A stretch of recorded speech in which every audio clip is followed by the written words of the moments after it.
Selamat datang di Museum Nasional Indonesia, sebuah tempat yang menyimpan sejarah dan kebudayaan Indonesia menjadi satu. Mari kita jelajahi dengan mengenal lebih dekat tentang museum yang satu ini.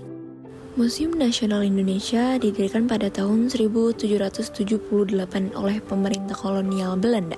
Awalnya, museum ini digunakan sebagai tempat penyimpanan koleksi-koleksi budaya dan sejarah Indonesia. Contohnya ada patung gajah perunggu, fosil manusia purba, koleksi etnografi, dan koleksi sejarah. Museum Nasional, tempat di mana sejarah dan budaya hidup dipersatukan. Mari kita lestarikan dan ajak generasi masa depan untuk mengenang dan mencintai budaya kita. Halo semuanya, kali ini aku lagi di Museum Nasional dan sekarang aku lagi sama Kak Rifki nih. Boleh diperkenalkan kan namanya? Oke, baik. Sebelumnya perkenalkan, nama aku Rifki. Di sini aku sebagai edukator atau pemandu di Museum Nasional Indonesia. Oke, Kak, aku boleh tanya-tanya sedikit nggak nih tentang boleh. Museum Nasional? Boleh. Oke, pertanyaan pertama ya Kak, apa sih yang menjadi koleksi terbesar dan terpenting di Museum Nasional ini?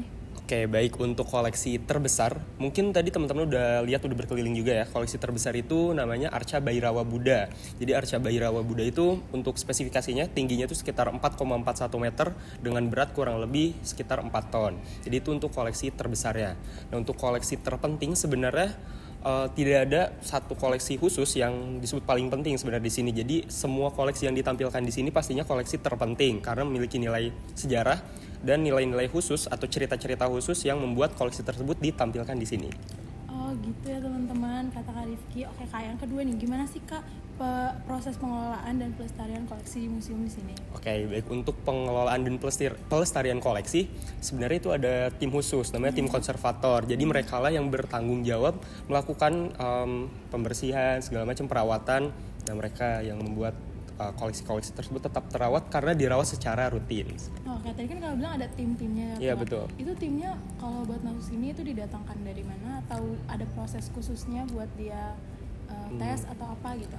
Untuk itu sebenarnya aku kurang tahu spesifik juga mungkin karena tapi beberapa dari mereka itu termasuk mungkin ASN juga di sini, makanya mereka bisa masuk ke sini karena ada formasi ASN khusus di Museum Nasional Indonesia. Oke, terima kasih Kak. Yang ketiga nih Kak, apa yang menjadi kriteria dalam memilih koleksi yang dipamerkan di sini? Oke, untuk kriteria sendiri karena di sini tuh ada storyline atau alur kisahnya sendiri, makanya beberapa koleksi tersebut mungkin dipamerkan secara beberapa waktu khusus saja. Kecuali yang pameran di Gedung A itu pameran tetap, mungkin yang memiliki alur kisah sendiri seperti pameran akulturasi dengan budaya Tionghoa itu kan ada ceritanya sendiri yang ditampilkan karena kebetulan bersamaan juga dengan Hari Imlek kemarin. Terus misalnya ada juga pameran Pithecanthropus atau 130 tahun setelah manusia purba, itu juga ada storyline-nya sendiri karena 130 tahun setelah ditemukannya fosil-fosil tersebut. Jadi kurang lebih karena ada storyline atau alur kisahnya sendiri. Oh gitu teman-teman. Jadi kalau misalkan koleksi yang di sini itu berdasarkan alur ceritanya sendiri. Betul sekali. Makasih ya Kak udah temenin aku sama-sama. buat tanya-tanya tentang Museum Nasional. Makasih Kak. Oke, sama-sama.